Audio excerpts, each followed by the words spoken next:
Raju P Nair A റഹീം ചോദിച്ച വളരെ ലോജിക്കലായ ഒരു ചോദ്യം. സംഘപരിവാറിന്റെ ഇടപെടൽ ഈ തൃശൂർ പൂരത്തിലുണ്ടെന്ന് വെളിപ്പെടുത്തിയത് ഇതേ ADGPയുടെ റിപ്പോർട്ടാണെന്നിരിക്കെ ആ ADGPയുടെ റിപ്പോർട്ടിനെ പൂർണ്ണമായും നിങ്ങൾ തള്ളണോ? ആ ADGPയെ പൂർണ്ണമായും നിങ്ങൾ സംശയിക്കണോ എന്നൊരു ചോദ്യം കൂടിയുണ്ട്.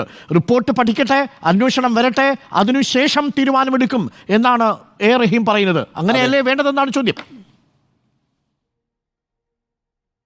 ശരി, അതിലേക്ക് ഞാൻ വരാം. അതിനു മുമ്പ് ശ്രീ സുരേഷ് പറഞ്ഞ കുറച്ച് കാര്യങ്ങൾക്ക് മറുപടി കൊടുക്കണം. ഒന്ന്, ഈ തൃശൂർ പൂരം കലങ്ങിയല്ലോ, അതിനകത്ത് ആർക്കും സംശയമില്ലല്ലോ.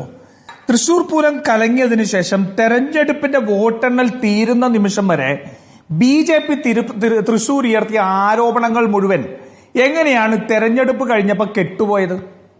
ഈ ചർച്ചയിൽ പോലും ഇപ്പൊ ഹിന്ദു ആചാരങ്ങളെ കുറിച്ചൊക്കെ സുരേഷ് അങ്ങോട്ട് പറഞ്ഞല്ലോ. മറ്റേ ഭക്ഷണത്തിൽ പോലും അമ്പലത്തിൽ കയറാൻ കഴിയുന്ന പല പല മാനങ്ങളൊക്കെ അതിനുണ്ട്. അതൊക്കെ അവിടെ നിൽക്കട്ടെ.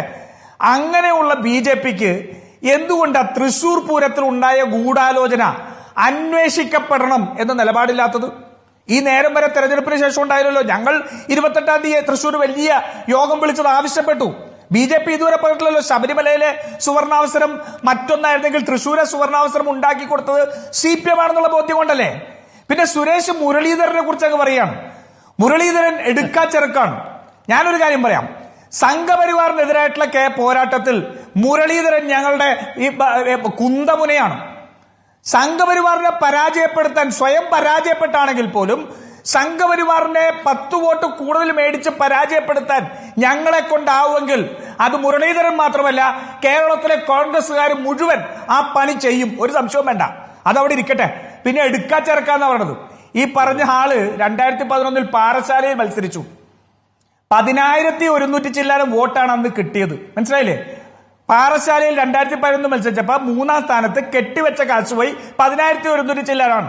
ജനാധിപത്യത്തിൽ പരാജയപ്പെടുന്നവരെ ഈ എടുക്കാച്ചെറുക്കെന്ന് പറയുന്ന മാന്യത എനിക്കില്ല. മാന്യത എല്ലാവർക്കും ഉണ്ടായിക്കോണമെന്നില്ല.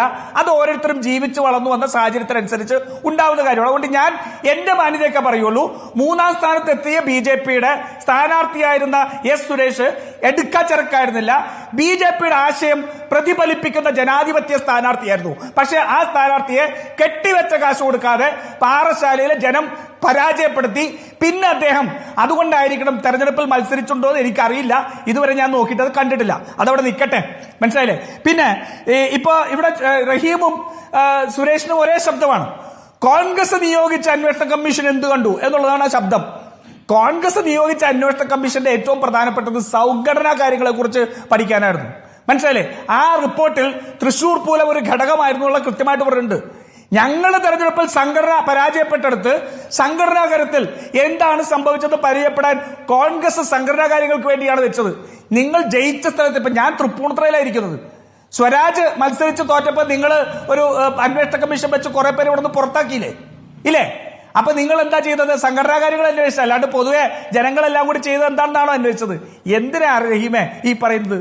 ഞാൻ ചോദിക്കുന്നത് അരുണേ, ഇപ്പൊ ഏതാണ്ട് വലിയ ഇപ്പൊ പ്രഖ്യാപിച്ച കാര്യം, പക്ഷേ 1.5 വർഷമായിട്ട് ഈ കാര്യങ്ങൾ മുഴുവൻ മുഖ്യമന്ത്രിയുടെ മുന്നിലുണ്ടായിരുന്നു.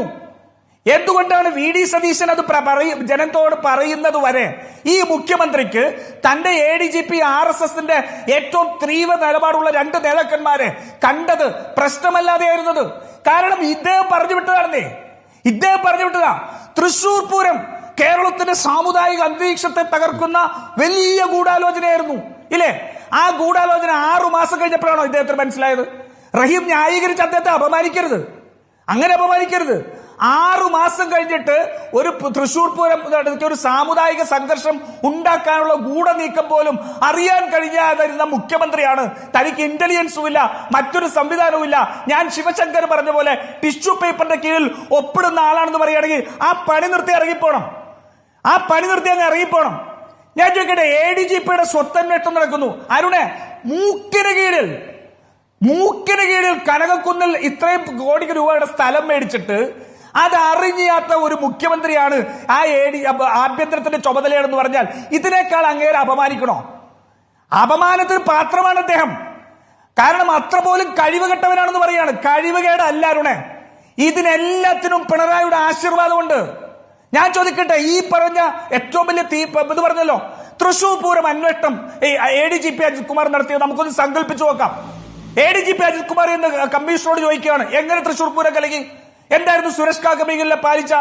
അപ്പോ കമ്മീഷണർ വേദന പറയാണ് സാറല്ലേ 2 ദിവസം മുമ്പ് ഇത്രയും നാളും വെച്ചിരുന്ന ബ്ലൂ പ്രിന്റ് വേണ്ട, പകരം ഇത് നടപ്പാക്കിയാൽ മതി എന്ന് പറഞ്ഞത്. അപ്പൊ തന്നെ പോലീസ് ഉദ്യോഗസ്ഥർ പറഞ്ഞില്ലേ ഇത് കുളമാകും എന്ന് പറഞ്ഞില്ലേ. പക്ഷെ നിങ്ങളല്ലേ ഇത് വാശി പിടിച്ച് അന്വേഷിച്ചത് ചെയ്തത്, എന്നിട്ട് അവസാനം ഫോൺ ഓഫ് ചെയ്ത് നിങ്ങൾ ഇറങ്ങി പോയില്ലേ എന്ന് ചോദിച്ചാൽ ആ ചോദ്യത്തിന് ADGP ശരിയാണ്, ഇതെല്ലാം ഇതാണെന്ന് പറഞ്ഞ സംഭവം ഉണ്ടാവുമായിരുന്നോ? പക്ഷെ ഇന്റലിജൻസ് ഉൾപ്പെടെ മറ്റ് സംവിധാനം മുഴുവൻ പിണറായിയുടെ കയ്യിലുണ്ടല്ലോ. അപ്പൊ ഈ സാമുദായിക അന്തരീക്ഷം തകർക്കാൻ കഴിയുന്ന, ആചാരങ്ങളെ തകർക്കാൻ കഴിയുന്ന, അന്താരാഷ്ട്ര തലത്തിൽ നമുക്ക് നാണക്കേട് ഉണ്ടാക്കാൻ പോകുന്ന ഒരു ഇത്രയും വലിയ സംഭവം നടന്നിട്ട് 6 മാസം കൊണ്ട് റിപ്പോർട്ട് പോലും മേടിക്കാൻ കഴിയാഞ്ഞ ആ മുഖ്യമന്ത്രി എന്ന് പറയുന്ന അവിടെ ഇരിക്കുന്ന മനുഷ്യരോട് ഒന്നുകിൽ ഈ പണി നിർത്തി പോകാൻ പറയണം. റഹീമിലേക്ക് വരാം. സുരേഷിന് മറുപടി ജനം മുഴുവൻ പറഞ്ഞുകൊണ്ടിരിക്കുകയെന്ന് പറയും.